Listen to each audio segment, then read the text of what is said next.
Marites na nagtatanong sa akin kung ano daw yung ginagawa ko sa kabuhayan ko. Tambay lang tayo, no? Alam nyo naman, nandito na tayo sa Pilipinas kung mahal. First thing in the morning, cellphone agad-agad, as usual. So, kung napapansin nyo, no, meron tayong kulambo. Nilalagay ko yan sa pahan ko kapag natutulog ako.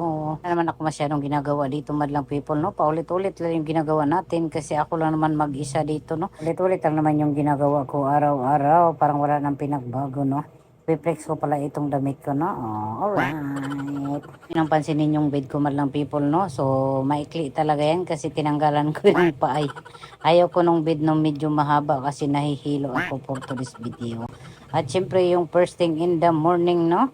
So, sino kaya ito ka-video dyan? Ako lang yan. First thing in the morning, rice is life. Luluto tayo ng rice, no? Nagluluto pala ako ng rice, no? 2 cups panghapunan na yan. 2 beses lang naman tayong kumain sa isang araw, kaya 2 cups lang yan. Medyo marami na nga yan eh.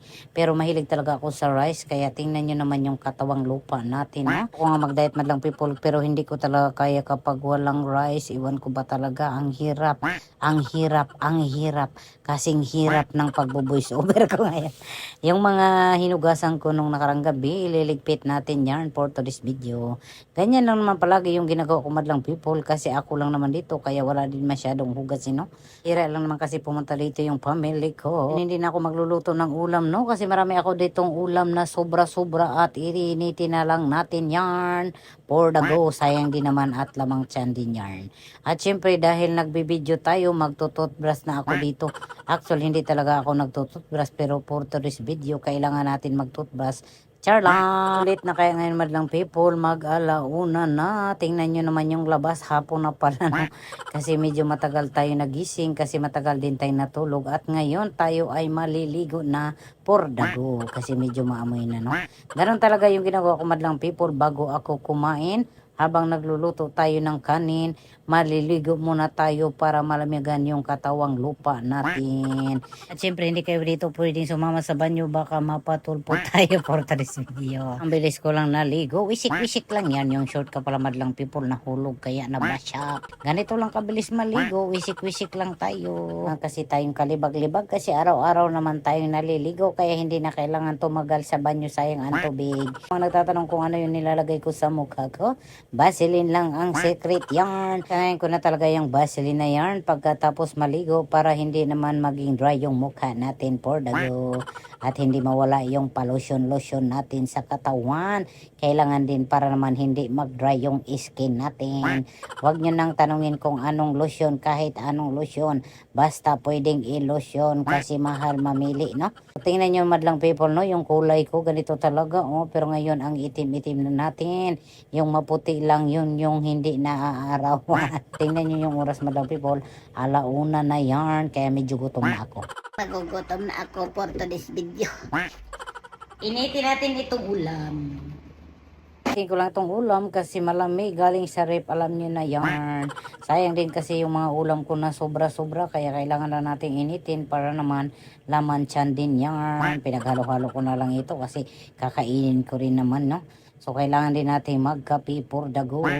Nagkakape talaga ako pag morning madlang people kasi nga para mainitan yung malamig nating katsanan. Isang tuyo at sumay. Saan talaga sinasadya akong magluto ng marami para init-ilit na lang yarn kasi tinatamad din ako magluto araw-araw. At syempre, tipid din sa gas. Mindset ba? Mindset yarn. Talaga ako nagsasaya ng pagkain madlang people. As long as pwede pang kainin, kinakain ko talaga yarn. Suka kasi may isa tayong tuyo. Kailangan nating linisan yung pinaglutuan natin. Kayo ba madlang people, ano ba yung ginagawa ninyo everyday? Ako pa ulit-ulit lang yarn. Hindi naman din ako palaging nagluluto, no? Kasi minsan nagluluto ako maparami kaya iniinit ko na lang yarn. Hindi na lang talaga may Mita World. Kahit pa paano hindi ako masyadong nabuboring kasi nagkikreate tayo ng content. Kaya thank you sa iyo Mamita. Alright. Siyempre, coffee is life. Hindi rin talaga pwedeng walang kape madlang people. Hindi ko kaya, parang rice is life lang yarn. Kaya 2 cups yung niluluto ko kasi morning half rice. Tapos sa gabi naman, half price naman tayo, no? Gusto ko na ngang mag-diet kasi parang nasobra na tayo sa rice pero hindi ko talaga kayang mawala yung rice, no? paunti-unti lang naman yung kinakain natin. Yung ulam natin, pork pakbet, tapos meron tayong sumay na tira, siyempre hinalo-halo natin yan. Ganito lang lagi yung ginagawa ko every morning, no? Kumakain talaga ako bago mag-create ng content, bago mag-live streaming, para may maisagot ako sa paulit-ulit yung katanungan habang kumakain, nanonood ng video, no? Para hindi tayo ma-bored. At syempre, lilinisan natin yung pinagkainan natin para matapos na yan.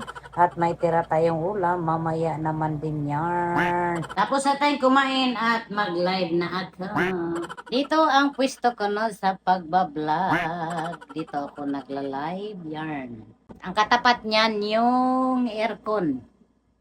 Kaya minsan lamig na lamig ako dito habang nagla-live. Kasi sa likod ko nandun yung aircon. Pero ito lang kasi yung magandang spot eh. Kasi nasa gilid siya ba, nasa corner. Kaya mas yung space ko dito sa harap, mas malaki. Kaya dito ko nilagay yung table. Ganito lang talaga yung ginagawa ko everyday, no? Napaka-boring. Pero minsan naman lumalabas ako. Minsan naman din yan. Para iwas gastos. Alright. Thank you for watching, madlang people. Bye-bye.